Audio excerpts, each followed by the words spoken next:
夏至近くになると私たちの土地は一気に水分を失い始めます。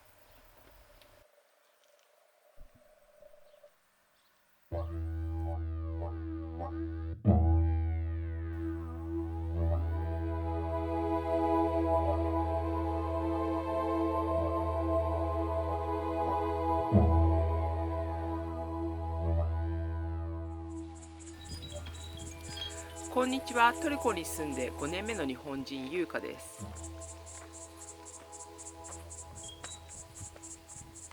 トルコにはたくさんの薬草ハーブ植物があります。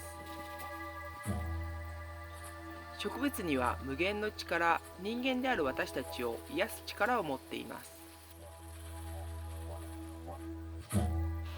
一説ではどんな病気も治せる力を持つと言われています。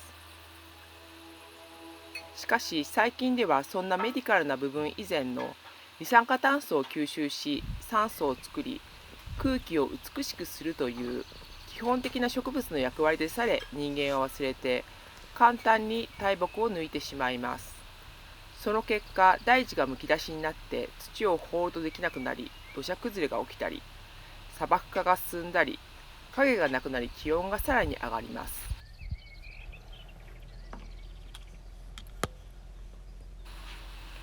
植物の意識は常に人間に与えるという意識なので、もちろん植物も痛みは感じますが、結局のところ苦しむのは与えられていたものに気がつくことができなかった私たち人間です。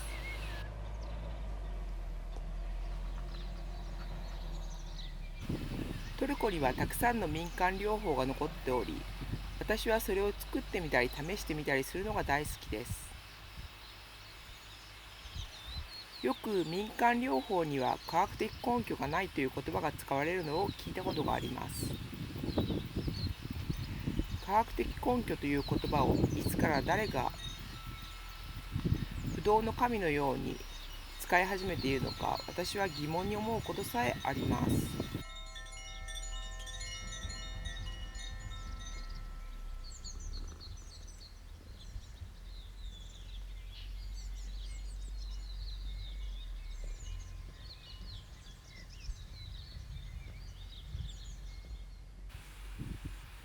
こちらはカンタロンとトルコで呼ばれる花。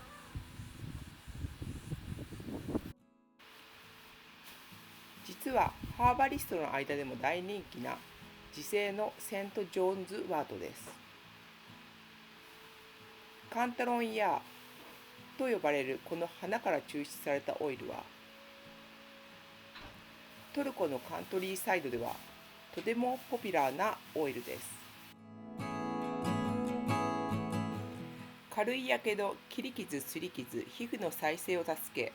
乾燥肌、湿疹、汗腺などにも効果的です。皮膚の保湿を保ち、筋肉痛、関節痛、肩こりを和らげます。私はお風呂上がりのマッサージオイルとして頻繁に使っています。夏至の時期、つまり6月21日前後は、セント・ジョーンズワートの花が最大限に成長し、有効成分を多く含む時期とされます。この時期に収穫することで、より効果的なオイルを得ることができます。伝統的な知識では、植物が最大の力を持つときに収穫されることが推奨されています。私はこういう暦を気にして、満月の時期に収穫するなどの知恵も大好きです。夏至の日に収穫する植物、そしてトルコのカントリーサイドにとって最もポピュラーなのではないかというこのオイル。何か私は聖なる意図を感じてしまいます。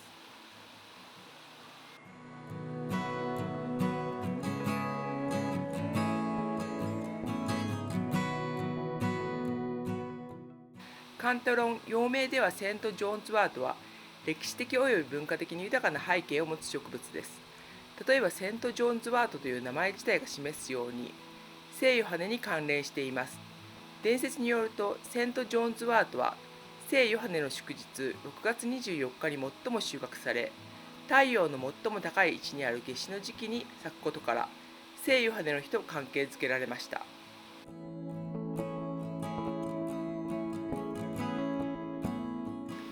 魔法や民間療法においても重要な役割を果たしてきました。古代ギリシャやローマでは、セント・ジョーンズ・ワートが悪霊や病気を追い払う力があると信じられていました。ヒポクラテスやガレノスなどの古代医師もこの植物を治療に使用していました。北欧神話ではセント・ジョーンズ・ワートは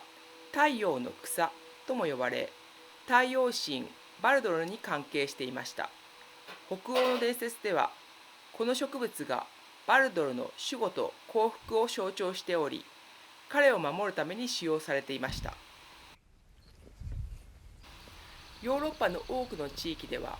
セント・ジョーンズ・ワートは魔除けとして使用されていました。中世の伝説ではこの植物を持っていると魔女や悪魔から守られると信じられていました。特に家の入り口や窓にかけたり身につけたりすることで悪霊や悪運を避けることができるとされていました。これらの伝説や文化的背景はカンタロンがただの薬草以上のものであることを示しており、歴史を通じて多くの人々にとって重要な役割を果たしてきたことを物語っています。自生のセント・ジョーンズ・ワートを収穫するときに非常に似た植物があります。よく見るとこちらの方が葉っぱが尖っています。このように実際はちょっと葉っぱは丸いのです。気をつけて収穫してください。この暑い日差しだとすぐに乾燥してしまいます。このままお茶で飲んでもいいと思います。リラックス効果があり、不安の解消、軽度のうつの解消に良いと言われています。これだけ太陽の力を吸収していたら、落ち込みや不安もなくなるのかもしれません。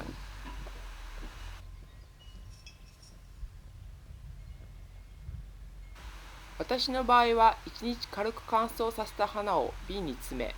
オリーブオイルをひたひたになるまで注ぎます。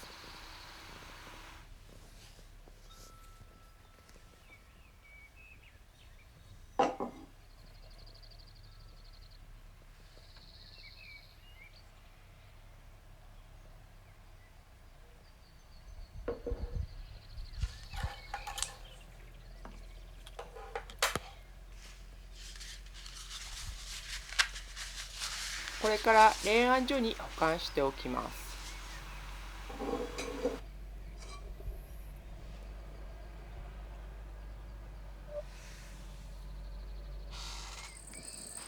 1ヶ月後、赤いオイルができています。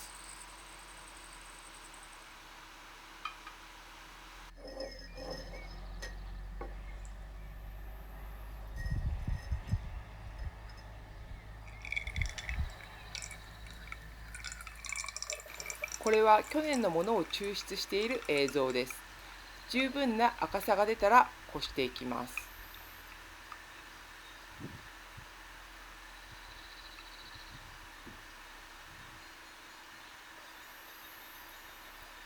村の人に聞いたところ、十分な赤さが出るまで3ヶ月はかかるとのことでした。